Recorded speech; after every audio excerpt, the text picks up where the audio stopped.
राम हरे राम राम राम हरे हरे हरे कृष्ण कृष्ण कृष्ण हरे हरे हरे राम राम राम हरे हरे हरे कृष्ण कृष्ण कृष्ण हरे हरे कुंडलिक वरदे हरि विठ्ठल श्री गुरु ज्ञानदेव तुकाराम पंढरीनाथ भगवान की जय। माऊली ज्ञानेश्वर महाराज की जय। जगद्गुरु तुकाराम महाराज की जय।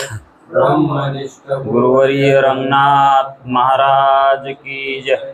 श्री विनायकं गुरुर्नौमि साखरे नाम विस्मृतं येषां चरण सान्निध्यात् जीवा मुक्ता भवन्ति। साखरे वंशविख्यातं ज्ञानदानपरायणं विनायकं गुरुर्वन्दे भवबन्धविमुक्तये। श्रीरङ्गनाथं गुरुराजवर्यं मुमुक्षूणां ज्ञानदानेकदक्षं प्रभावती क्षेत्रनिवासिनं नमामि वेदान्तविदां पुण्डलीकवरदे हरिविठ्ठल श्री गुरु ज्ञानदेव तुकाराम पंढरीनाथ भगवान की जय। माऊली ज्ञानेश्वर महाराज की जय।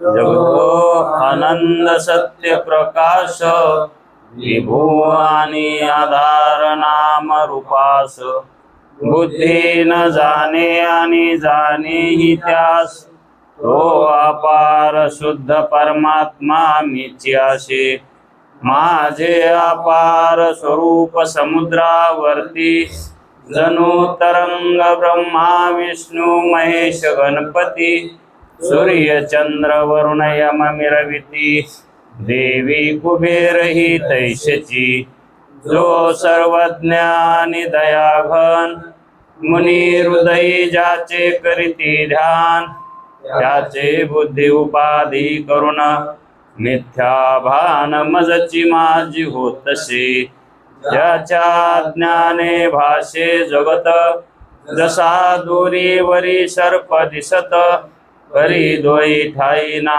सर्प जगत हे स्वतंत्र आणि स्वयं ब्रह्म मीच्यासे पुण्य पुरुषी सदैव निष्काम बोध प्राप्ती कारणे भजावा राम तो मीच्या आत्माप्त काम तरी नमन कवना करावे म्या जयांचे केले स्मरण सकळ विद्येचे होय अधिकरण हे चिवंदू श्रीचरण श्री गुरूंचे हे नमस्कारून आता चला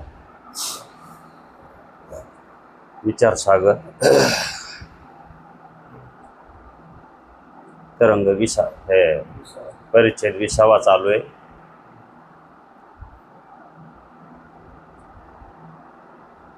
या परिच्छेदामध्ये दृष्टी सृष्टी वादाचं स्वरूप सांगितलेलं आहे। मग दृष्टी सृष्टीवाद म्हणजे काय? दृष्टी म्हणजे वृत्ती। मग वृत्ती म्हणजे काय?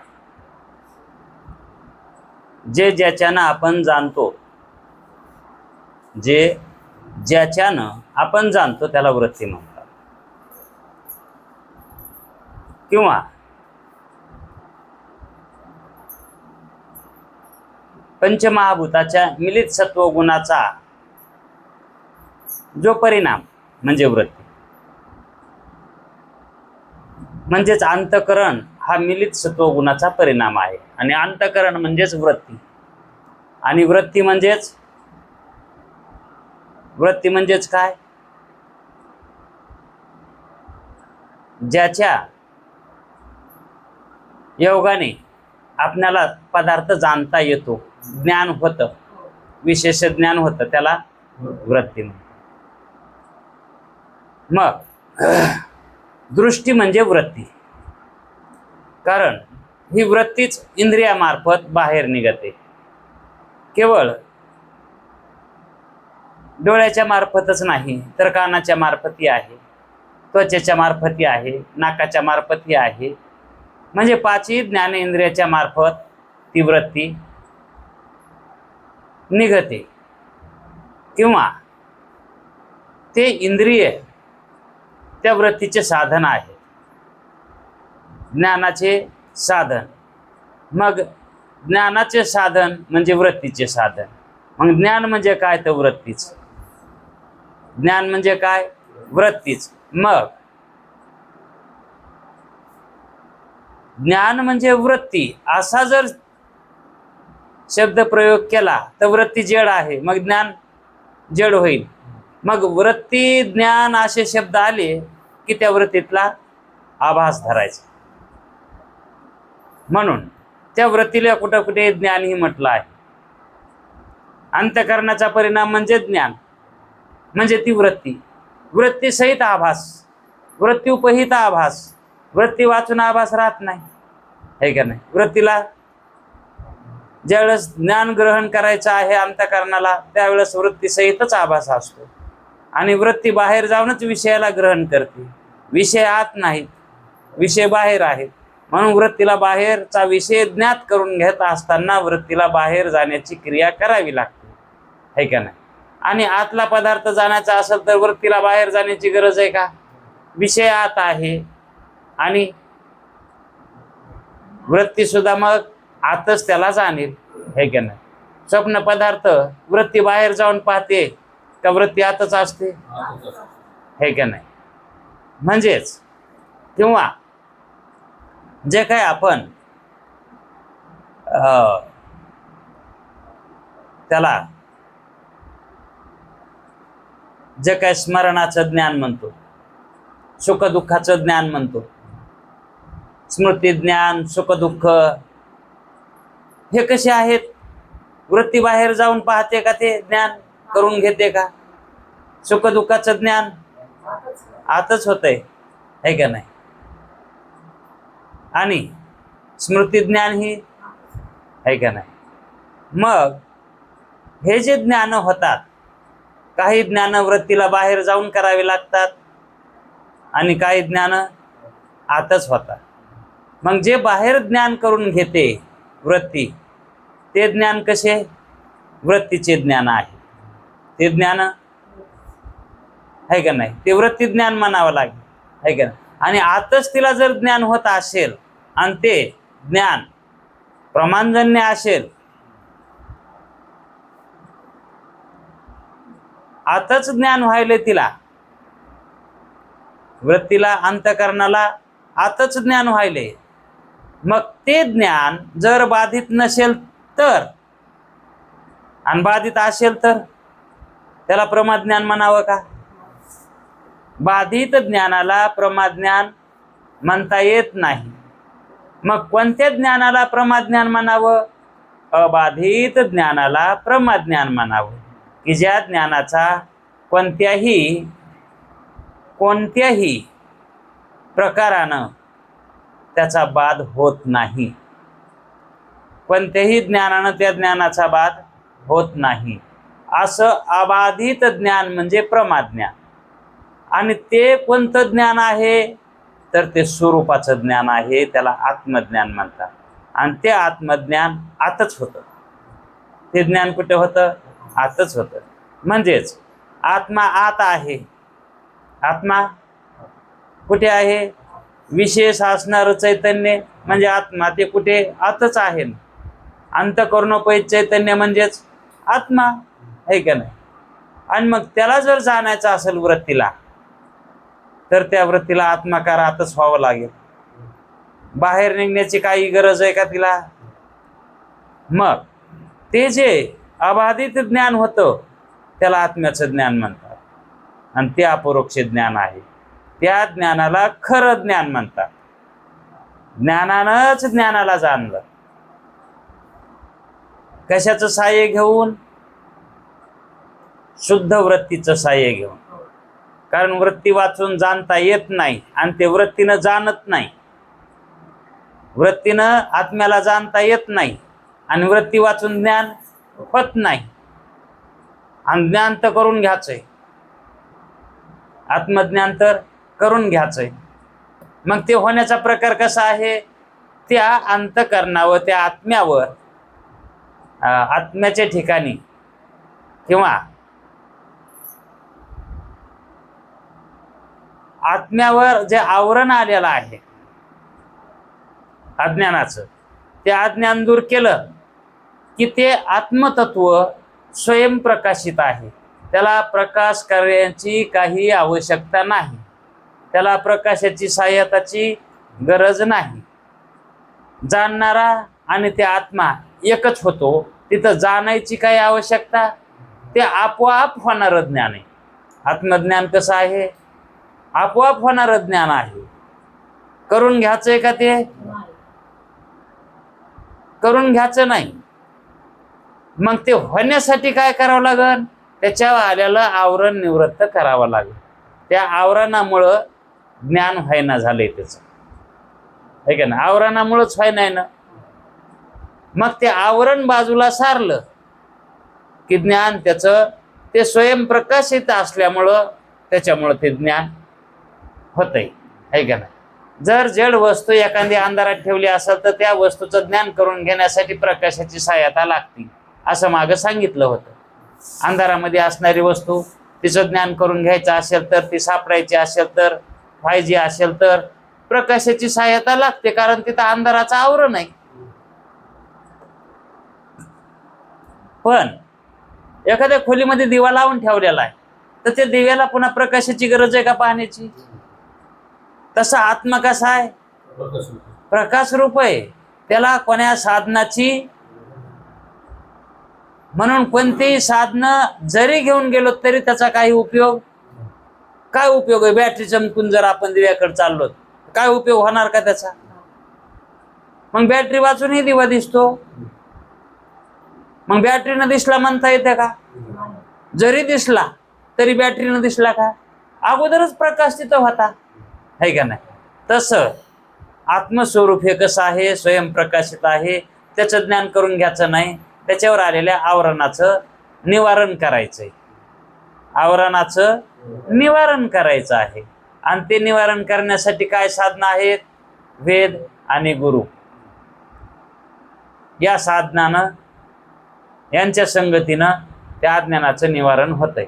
मग त्यांनी सांगितल्यासारखं आपणाला आपली वृत्ती तशी करावी लागेल, तसं ज्ञान वृत्तीनं घ्यावं लागेल.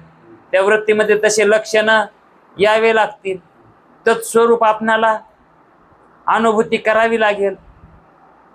आपल्याला अनुभूती तशी व्हावी लागेल ना, कारण अनुभूतीवर अपरोक्षता अनुसरून आहे. अपरोक्ष जर झालं नाही तर अनुभूती कशी येईल? अनुभूती व्हायला पाहिजे ना, है का नाही? अनुभूती कशाने होते? अनुभवाने होते. मग अनुभव यथार्थ व्हावा का अयथार्थ व्हावा? यथार्थ अनुभव व्हायला पाहिजे ना, है का नाही? मग तो यथार्थ कसा व्हायला पाहिजे? जे वेदाचं प्रमाण आहे त्या प्रमाणानुसार त्यांनी जसं सांगितलंय तसंच व्हायला पाहिजे का नाही? मग आपल्या मनावर जमते का ते? म्हणून वेदानं सांगितलेल्या, संतांनं सांगितलेल्या प्रमाणासारखा आपणाला आत्मा जाणावा लागेल, है का नाही? मग या दृष्टीसृष्टीवादामध्ये जे काय अनुभव सांगितला आहे, जेवढी म्हणून याच्यामध्ये जी वाक्य आहेत ते सगळे वाक्य कसे आहेत? सिद्धांतनुरूप आहेत. ती वाक्य सिद्धांत आहेत, प्रत्येक वाक्य सिद्धांत आहे. मग त्या वाक्याचा आपल्याला यथार्थ अर्थ होण्यासाठी फार सूक्ष्म रीतीनं ऐकावं लागेल. जे काही शास्त्राचं गर्भित ज्ञान असतंय, मुख्य सिद्धांत असतात, ते या परिच्छेदामध्ये घातलेले आहे. म्हणून हा परिच्छेद आपल्याला कळणं म्हणजेच विचारसागर कळणं आहे. विचारसागराचं फळच याच्यामध्ये आहे.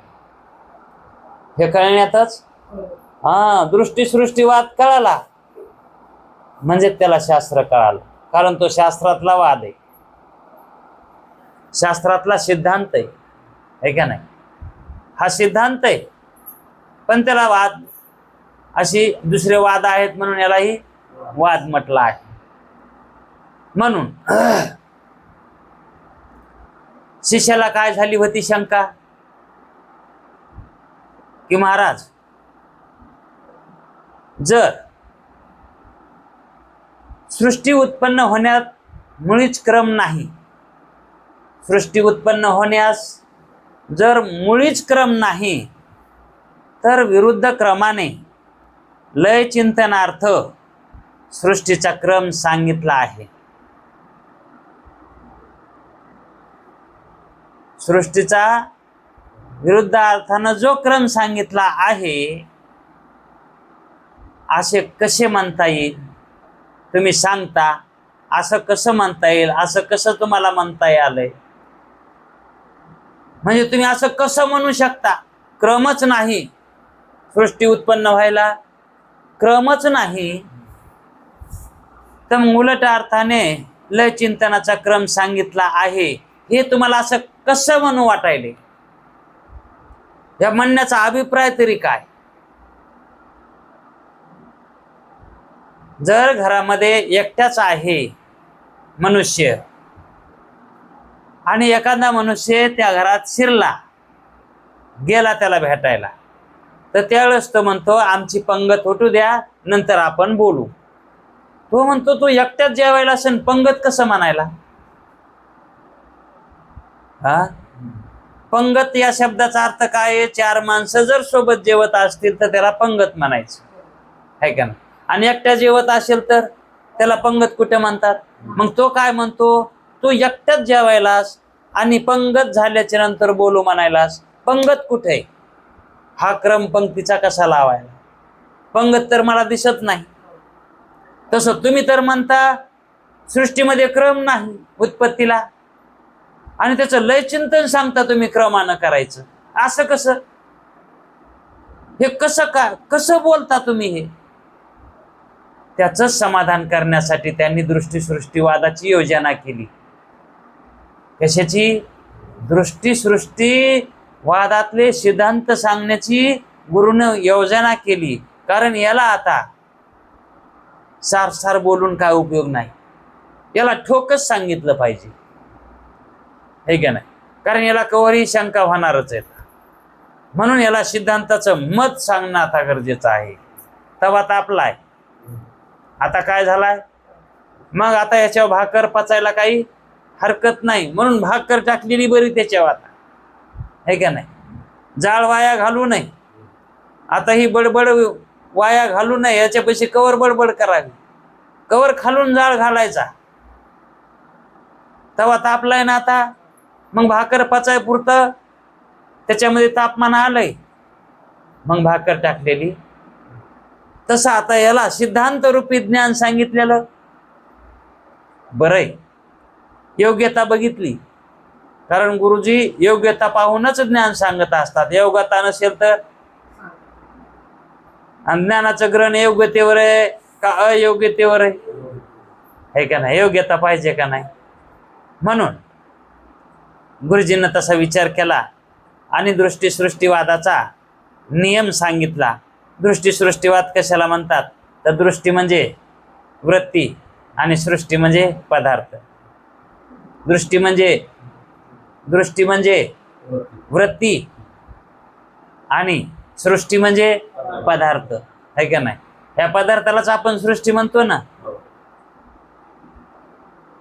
मग त्या पदार्थाचं ज्ञान ज्या वेळेस असतं त्याच काली तो पदार्थ आहे. जर ज्ञान नसेल तर तो पदार्थ नाहीच, आहे का नाही? हा दृष्टी सृष्टीवादाचा अर्थ आहे. मग जे ज्या काली असते, वृत्तीज्ञान म्हणजे काय? जे ज्या काली असते त्याच काली सृष्टी म्हणजे काय असते? पदार्थ असते. सृष्टी म्हणजे पदार्थ. जे ज्या काली असते त्याच काली सृष्टी म्हणजे पदार्थ असतो. मग दृष्टी सृष्टी शब्दाचा विवक्षित अर्थ यालाच म्हणतात. हा झाला दृष्टी सृष्टी या शब्दाचा अर्थ. दृष्टी म्हणजे काय आणि सृष्टी म्हणजे काय, त्याच्या अर्थावरून दृष्टी सृष्टीवादाचा अर्थ कळतो. मग दृष्टी सृष्टीवादामध्ये आता हा शब्द किती वेळेस येईल आहे का नाही, मग त्या अर्थानं तो शब्द जाणायचा आहे का नाही. मग दृष्टी सृष्टीवादामध्ये पदार्थास अज्ञात सत्ता द्यायची का ज्ञात सत्ता द्यायची?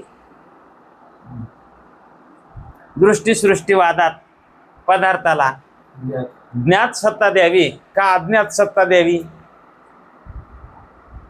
पदार्थाचं ज्ञान नसताना पदार्थ आहे म्हणणं अज्ञात सत्ता, आणि पदार्थाचं ज्ञान असेल तरच पदार्थ मानणं याला ज्ञात सत्ता म्हणायची. मग दृष्टी सृष्टीवादामध्ये ज्ञात सत्ता म्हणतात, अज्ञात सत्ता मानित नाहीत. म्हणजेच याचा स्पष्ट अर्थ कसा झाला? पदार्थ असेल तर ज्ञान, ज्ञान असेल तर पदार्थ, आणि पदार्थ नसेल तर ज्ञान नसेल तर आहे का. म्हणजेच पदार्थाची उत्पत्ती, पदार्थाची स्थिती आणि पदार्थाचा लय याला अधिष्ठान काय मानायचं? मग ज्ञान आहे का नाही. मग ज्ञानावरच हे पदार्थ सर्व आधारित आहे का नाही. ज्ञान असेल तरच पदार्थ आहे. एकाएकीच पाहुणा घरात आला, हा आधी काही येणार आहे म्हणून माहित नाही, काय ठ्यापा नाही, फोन नाही, एकेकीत दिसला तेव्हा त्याचं ज्ञान झालं ना. हा आणि तो नाही दिसला नाहीच, म्हणजे ज्ञानकालीच सत्ता आहे, अज्ञातकाली सत्ता नाही. मग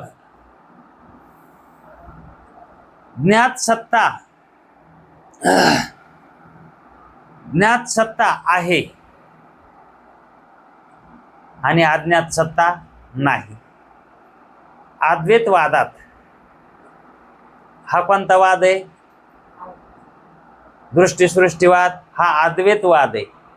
कारण अद्वैत शास्त्राचा सिद्धांत आहे म्हणून अद्वैतवाद आहे. द्वैतवाद आहे का याच्यामध्ये? म्हणून अद्वैतवादात हा सिद्धांत पक्ष आहे. अद्वैतवादात म्हणजे अद्वैतवादाचे जेवढे जेवढे ग्रंथकर्ते आहेत त्यांनी ग्रंथ लिहिलेले आहेत. मग ते ग्रंथ लिहिणारे कोण? सिद्धांतवादी. ते कसे झाले? सिद्धांतवादी. मग त्यांनी काय सांगितलंय? हा दृष्टी सृष्टीवाद सांगितला आहे. म्हणजेच हा दृष्टी सृष्टीवाद कुणाचा झाला?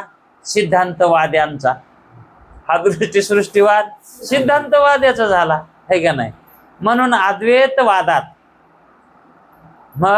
अद्वैतवादात ज्यांनी वेदाचा यथार्थ अर्थ सांगितला तो सिद्धांतवाद, आणि त्या सिद्धांतवादामध्ये हा अद्वैतवाद आहे. सिद्धांतवादाचा कोणता वाद आहे?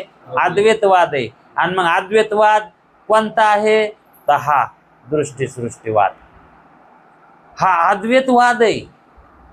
याच्यात अद्वैताची सिद्धी केलेली आहे. मग या पक्षामध्ये कोण्या पक्षात? मग आता अद्वैतवाद्यांच्या पक्षात म्हणजे सिद्धांत पक्षात.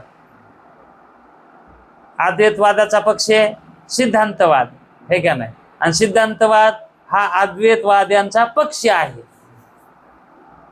मग या पक्षामध्ये पारमार्थिक आणि प्रातिभाषिक, पारमार्थिक आणि प्रातिभाषिक या दोनच सत्ता मानल्या आहेत. का म्हणून? दृष्टी सृष्टीवादामध्ये तीन सत्ता मानण्याची गरज काय? पारमार्थिक सत्तेत असणारा जो काही द्रष्टा आहे तोच द्रष्टा पदार्थाचं काय करायला आहे? ज्ञान करायला आहे. दृष्टीनं ज्ञान व्हालंय. मग त्याला काय करायचंय? सत्ता किती ताण काय? त्याला काय गरज आहे? तो फक्त ज्ञान करून देणार आहे, हे का नाही? मग स्वप्नाचं होऊ की जागृतीचं होऊ, फक्त ज्ञान करून देते. ज्ञान करण्यात सत्ता मुळीच नाही. भेद, सत्तेमध्ये भेद मुळीच नाही. मग दोरीवरला सर्प जरी दिसला तरी त्याला तसाच, जागृतीतला मनुष्य जरी दिसला तरी तसाच, आणि स्वप्नातले जरी पदार्थ दिसले तरी, कारण त्यानं आत्म्याची सत्ता सोडून बाकी एकच सत्ता त्याला माहित आहे. कारण त्याच्या ठिकाणी भेद नाही. तो कसा आहे? त्याच्या ठिकाणी भेददृष्टी नाही, है का नाही? मग जर भेददृष्टी असली असती तर जीवात आणि त्याच्यात काय फरक पडला असता? दोषवान जीवात आणि त्याच्यात काय फरक पडला असता? म्हणून ते शुद्ध वृत्तीनं जे ज्ञान होतंय, शुद्ध वृत्तीनं जे ज्ञान होतंय, त्या ज्ञानात फक्त दोनच सत्ता, आणि त्यात ही एक परमात्म्याची पारमार्थिक सत्ता आणि बाकी प्रातिभाषिक सत्ता. मग ते व्यावहारिक सत्ता मानितच नाहीत, हे का नाही? मग व्यावहारिक सत्ता कोण मानतो? दोषवान मानतो, हे का नाही? ज्याच्यामध्ये भरल्या जातंय, ज्याच्यात भरलेलं आहे, ज्याचं अंतःकरण बरबटलेलं आहे. कशानं? विषयानं. अनेक विषयानं अंतःकरण गच्च भरून ठेवलंय, भरून ते वकायलंय. ते अंतःकरण इतकं भरलंय. मग ते त्याच्याजवळ असणारे जे संस्कार आहेत, सत्य म्हणून मानलेले पदार्थाचे, विषयाचे सत्य म्हणून, तेच त्याला त्या ठिकाणी प्रतीतीला येतात.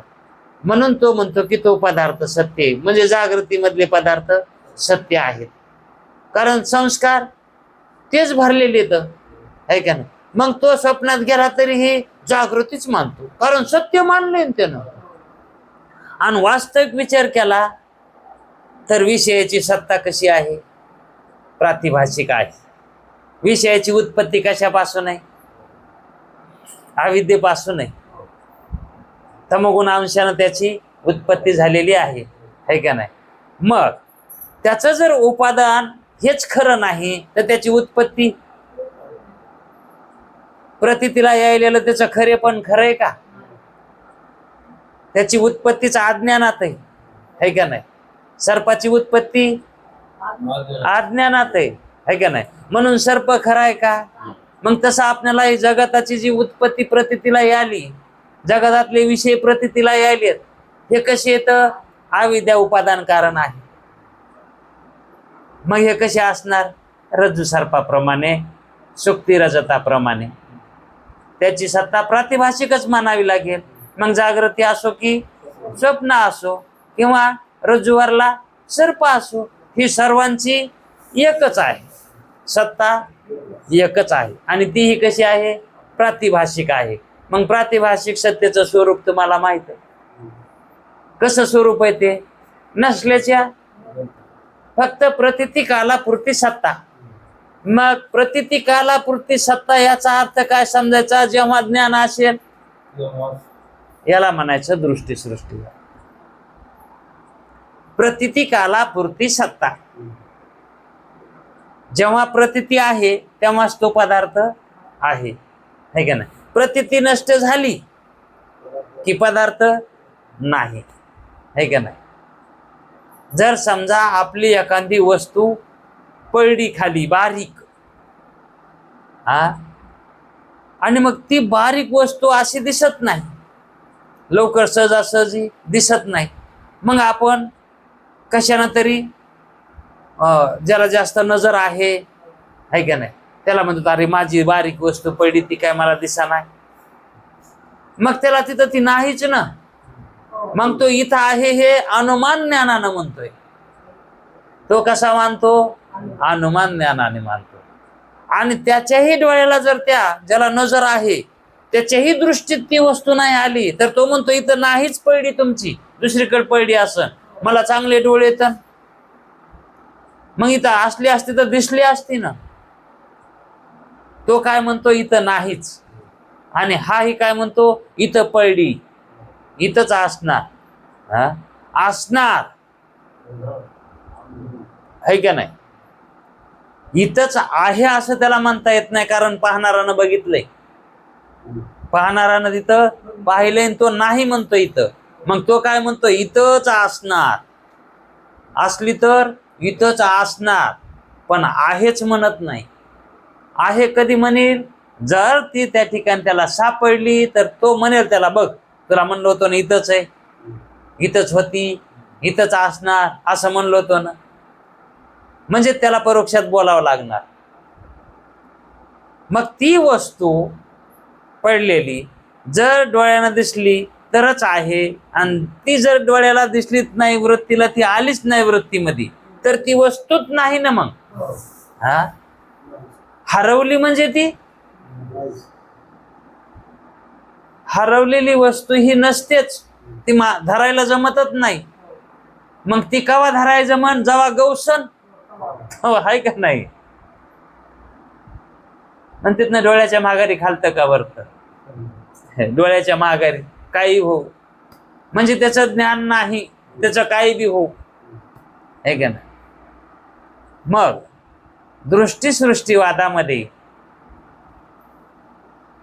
दृष्टीसृष्टीवादामध्ये किती सत्ता मानल्या?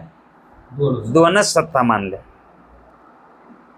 एक परमार्थिक सत्ता, दोन प्रातिभाषिक सत्ता, आणि तीन सत्ता नाहीत. व तीन सत्ता मानण्याची जरूरतही नाही. काय गरज आहे तीन सत्ता मानायची? बरं, मानून काय उपयोग होणार आहे? तीन सत्ता जरी उगाच तिचं नाव ठेवायचं ते दुसरे, पण प्रतीती सारखीच आहे ना. मग उगाच नाव कशाला? अहो, एखाद्याला बांड्या बांड्या म्हणते तर त्याचं नाव सीताराम आहे. हा, नाव त्याचं काय? सीताराम. त्याला बांड्या म्हणून काय उपयोग आहे? हा, आणि ते बांड्या म्हणल्या आव बी म्हणते, हा, आणि सीताराम म्हणल्या बी. मग दोन नाव ठेवण्यात काय गरज आहे? मग त्याच्या नावामध्ये काय आहे? मग तशा सत्ता तीन मानण्यात काय आहे? अर्थ काय? त्याच्यात उपयोग काय होणार आहे? लाभ काहीच नाही ना. आणि जर मानल्या तर हानी आहे. हा, मग कुणाला हानी आणि कुणाला नाही? ज्याला ज्ञान झालंय दृष्टीसृष्टीवादातून त्याला काय हानी आहे? दोन सत्ता मानल्या काय आणि तीन सत्ता मानल्या काय? जरी व्यावहारिक सत्ताचं स्वरूप तो प्रातिभाषिक सारखं जर मानित असेल तर व्यावहारिक सत्ता आहे म्हणलं काय आणि नाही म्हणलं काय? कारण तिचं स्वरूप प्रातिभाषिकच मानायला. हा, मग त्या व्यक्तीला बंडू म्हणून हाक मारली काय आणि सीताराम म्हणून हाक मारली काय? ते एकाच नाव आहे ते. मग प्रातिभाषिक तरी तीच सत्ता आहे आणि व्यावहारिक तरी तीच सत्ता आहे. अहो, व्यावहारिक आणि प्रातिभाषिक हे एकच आहे.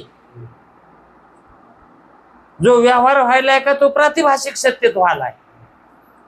व्यवहार जो होतो का तो कशात व्हायलाय? हा, मग प्रातिभाषिक सत्तेत व्यवहार होत असतो.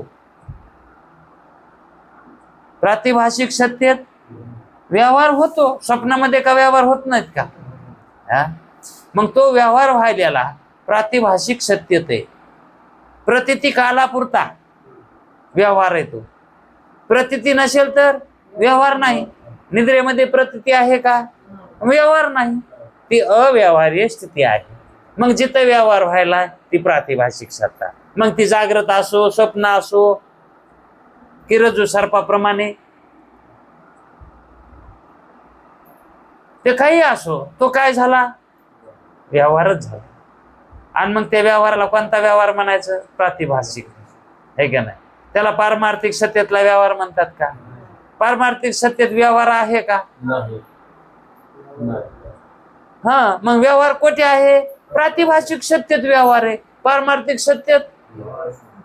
आणि त्या व्यवहाराला व्यावहारिक सत्ता दिली, त्या व्यवहाराला संसारिकानं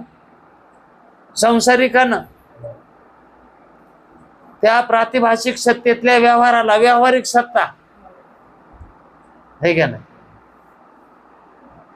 पण वास्तविक पाहता व्यावहारिक, प्रातिभाषिक हे जे पदार्थ आहेत हे दोन नाहीतच. प्रकाशन एकानं केलंय का दोघांना केलंय? एकानंच केलंय. म्हणून ज्ञानातच सत्ता आहे ना, ज्ञानकालीच सत्ता आहे ना, अज्ञात काली तर सत्ता नाही ना. मग ज्ञानानं प्रकाशन केलेला पदार्थ मग केव्हाही करो, कोठेही करो आणि कसाही करो, तो ज्ञानाचा पदार्थ आहे. आणि त्या पदार्थाला अधिष्ठान ज्ञान आहे. मग ज्या पदार्थाला अधिष्ठानच ज्ञान आहे, मग तो पदार्थ कोण्या का सत्तेतला असा, त्या ज्ञानाला काय गरज आहे? हा, अहो, सोन्याची मुदी असो की पितळाची मुदी असो की लिंबाच्या काड्याची मुदी असो, लिंबाच्या काड्या असतात ना, त्याची मुदी करतात लहानपणी. त्या प्रकाशाला काय गरज आहे?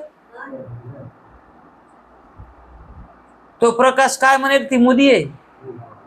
मग लिंबाच्या काड्याची असली तरी बी मुदीच, पितळाची असली तरी आणि सोन्याची असली तरी, त्याला फक्त काय ज्ञान करून द्यायचं, है का नाही?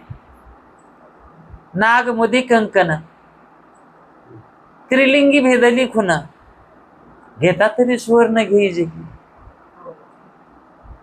नाग करू, नागेडा करू, किंवा मुदी ठसे बदामाची मुदी करू, किंवा काकण बांगड्या काही करू, कयाच्या? सोन्याच्या.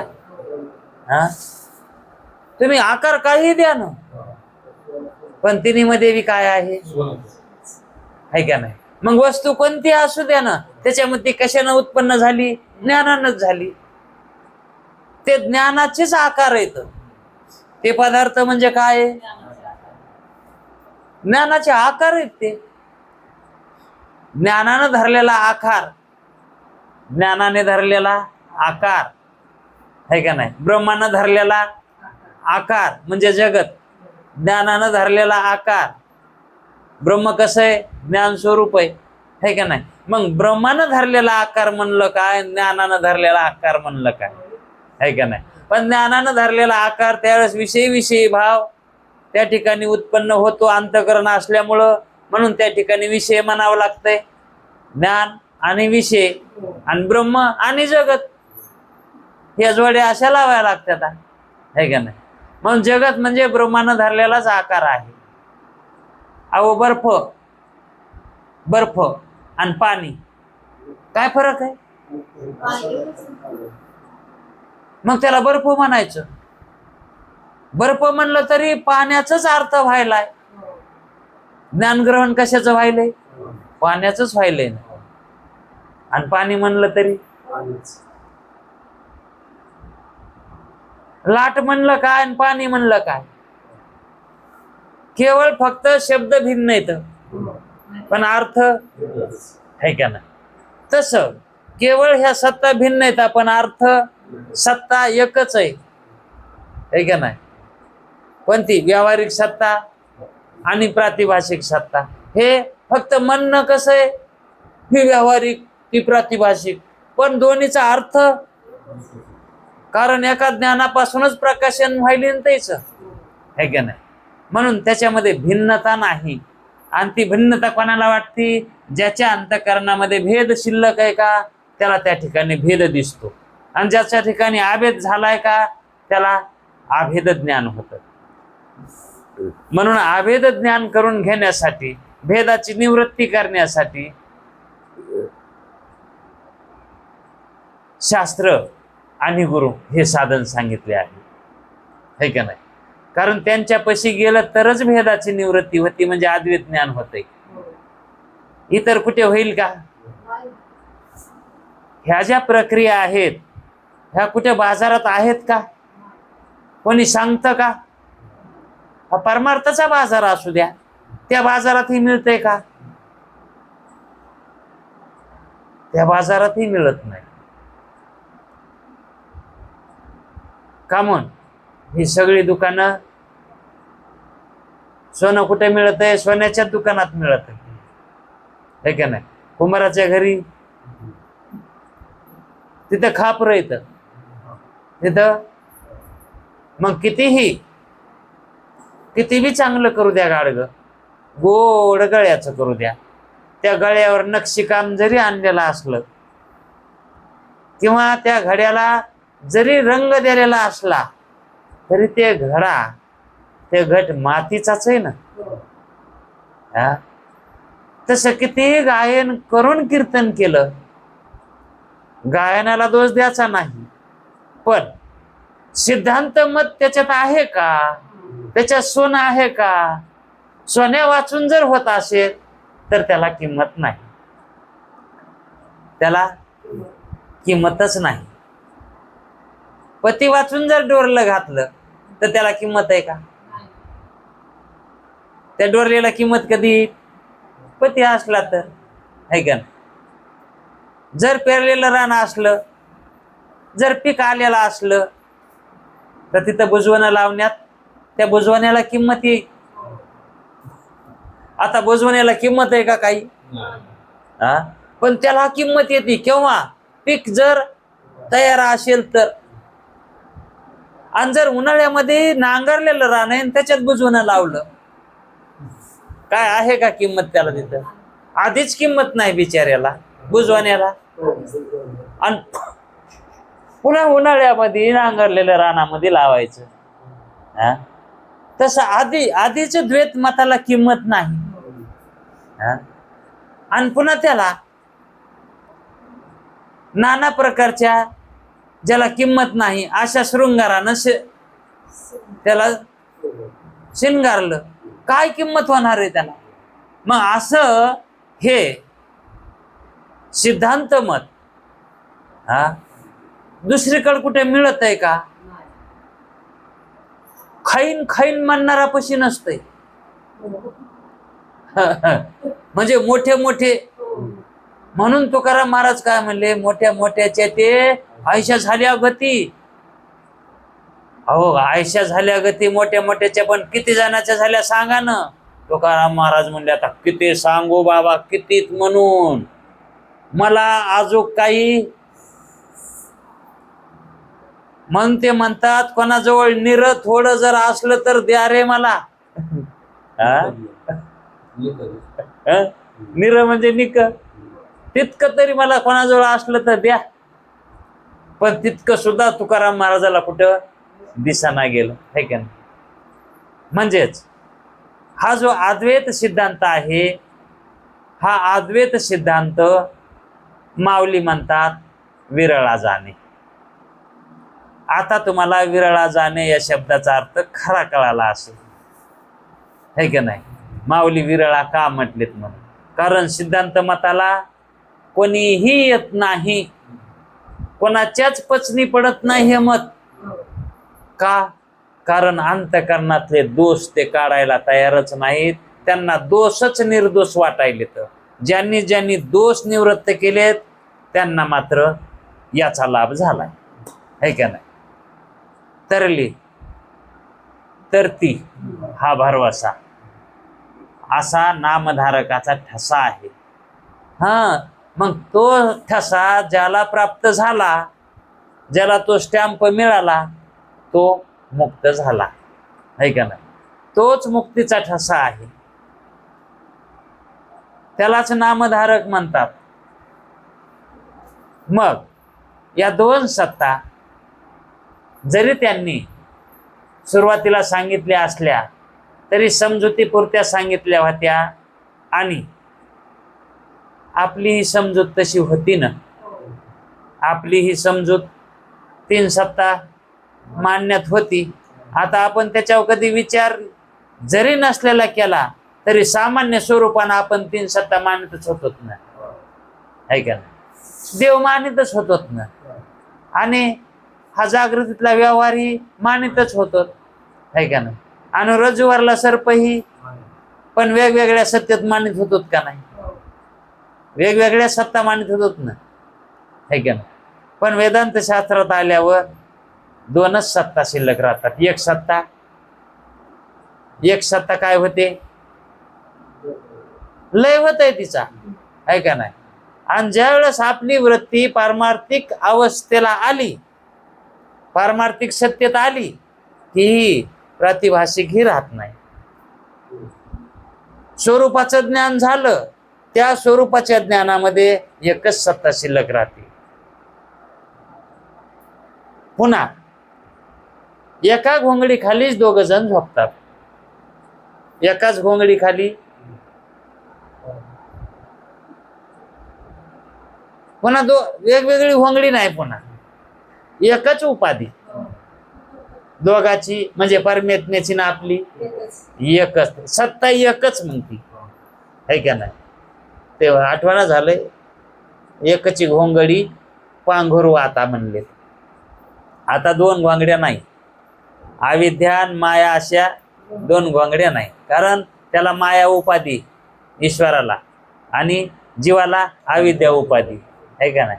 मग आता अविद्या उपाधी ज्ञानानं गेली, आहे का नाही? मग आता ती माया उपाधी विरोध करत नाही.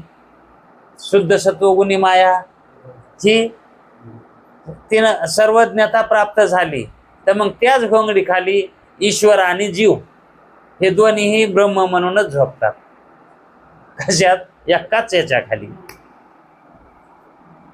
नाहीतर हे 2 अर्थाचे, विजातीय धर्माचे एका घोंगडी खाली कसे बसते ना, कसे राहते ना? ब्राह्मण आणि चांडाळ हे एका अंथरुणावर झोपतील का? एका पंक्तीला बसतील का? पण जर भेद जर मावळला, अभेद जर झाला, तर ते दोन्ही पांघरायला सुद्धा एकच घेऊन झोपते ना, है का नाही? मग ज्ञानेश्वर महाराज, नामदेव महाराज आणि तुमचा तो ते कोणता अंत्यजातीचा चोखा महाराज, आता हे भिन्न भिन्न जातीचे आहेत. जात आहे का नाही भिन्न, पण यांच्या ठिकाणी काय झालता? अभेद झालता. मग भेद हे यांच्यातले यांच्यात करीत होते का? पण दुसरे मानित नव्हते का? दुसऱ्याच्या ठिकाणी त्याच्याबद्दल भेद होता, पण त्याच्यातली त्याच्यात. तसा ईश्वरात आणि आपल्यात भेद राहतो का अद्वैत झाल्यावर? मग या सिद्धांतामध्ये, या अद्वैतवादामध्ये, दृष्टीसृष्टीवादामध्ये एकच सत्ता खरी मानलेली आहे, पण सांगण्यासाठी 2 सत्ता सांगायला कळण्यासाठी. पण याच्यात तर 3 सत्ता तर मानितच नाही, है का नाही? मग या वादामध्ये, दृष्टीसृष्टी वादामध्ये अज्ञात सत्ता मुळीच मानित नाहीत, ज्ञात सत्ताच मानतात. मग पदार्थ प्रतीती कालीच आहे, आणि प्रतीती जर नसेल पदार्थाची तर पदार्थच नाही. प्रतीती नसेल तर पदार्थच नाही. मग ईश्वराची प्रतीती येते का? है का नाही? मग त्याची प्रतीती नाही तर तो कशात आहे? कल्पनेत आहे, परोक्षात आहे, है का नाही? आणि मग ईश्वर प्रतीतीला येईल का? तो कल्पनेत आहे म्हणल्यावर तो प्रतीतीला येणारच नाही. आणि आपणालाही ईश्वर होता येणार नाही, कारण उपाधी वेगळी आहे. ईश्वराची उपाधी कोणती आहे? माया आहे. आणि जीवाची उपाधी अविद्या आहे. आणि उपाधी बदलता येते का? आता उपाधी बदलता येईल का? अहो, जसं बायको बदल करा येत नाही, बदलून आणा येते का बायको? मग तशी उपाधी बदला येते का? म्हणून माया ही उपाधी जी आहे ती जीवाला घेता येणार नाही, कारण त्याची जी उपाधी आहे ती अविद्या उपाधी आहे. म्हणून ईश्वर ईश्वराच्या ठिकाणी, जीव जीवाच्या ठिकाणी, पण दोन्हीतलं ठिकाण जे चैतन्य आहे ते एकरूप आहे. उपाधीनं दोघे कसे आहेत? भिन्नच आहेत. हा भेद तर मानावाच लागेल का नाही? उपाधीनं युक्त असणारा भेद, उपाधीच्या योगानं होणारा भेद हा पुराणिकालाही मान्य आहे आणि वेदांतालाही मान्य आहे. जे ईश्वर मानतात ना, म्हणजे भेदातून भक्ती करतात ना, त्यांनाही मान्य आहे. आणि जे वेदांती आहेत ना, त्यांनाही मान्य आहे. काय? या उपाधीमध्ये भेद आहे म्हणून.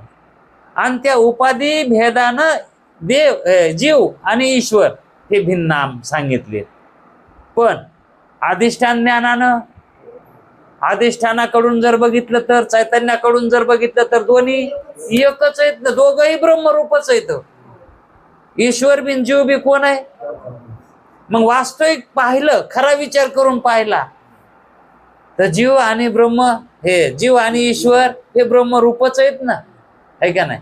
मग हे भेद, यांच्यात भेद कुठे व्हायलाय? ह्या उपाधीनं व्हायलाय. मग उपाधीनं झालेला भेद खरा आहे का खोटा? ते भेद तरी खरा आहे का? बघा ना, भेद कुठे? ईश्वरामध्ये ना आपल्यामध्ये खरा भेद नाही, वास्तविक अभेद आहे. वास्तविक आणि कल्पित भेद आहे. कारण उपाधी कल्पित आहे आणि त्या कल्पिताच्या योगानं भेद आहे. मग त्याला कल्पितच भेद म्हणावं लागेल ना. ईश्वरामध्ये ना आपल्यामध्ये कल्पित भेद आहे. हा कल्पित भेद राहणारच. जोवर अंतकरण आहे, जोवर उपाधी आहे, तोवर हा कल्पित भेद. आणि कल्पित भेद राहिला तर काय बिघडायले का? कल्पित भेदानं काय व्हायला? हानी वाहती का काही? कल्पित आहे म्हणजे खरं नाही ना. हा दोरीवरला सर्प किती गळ्यात घालून जरी हिंडला तर काय भेव आहे का त्याचं? ते चावत नाही, काय नाही. म्हणून तसा कल्पित भेद असावा, वास्तव भेद नसावा. मग काय असावा? वास्तव अभेद असावा, है का नाही? आणि कल्पित भेद असावा, है का नाही? राहिला तर कल्पित भेद राहावा, पण वास्तव भेद राहू नये, है का नाही? म्हणून या टॉपिक मध्ये सर्व जेवढे जेवढे म्हणून वाक्य आहेत आता याच्यात, सगळे वाक्य सिद्धांतच आहेत. याच्यावर किती बोललं तरीही बोलल्यासारखं वाटतच नाही, बोलल्यासारखं वाटतच नाही. पण कुठंतरी थांबावं लागणार आहे. या पक्षात पारमार्थिक व प्रातिभाषिक अशा दोनच सत्ता आहेत, तीन सत्ता नाहीत.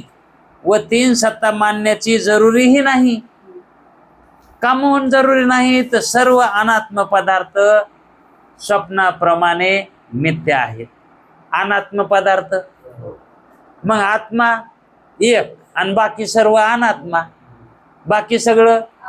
मग जागृती ही अनात्मामध्येच आली, स्वप्न ही अनात्मामध्येच आले, आहे का नाही? रज्जूवर सर्प हा बी.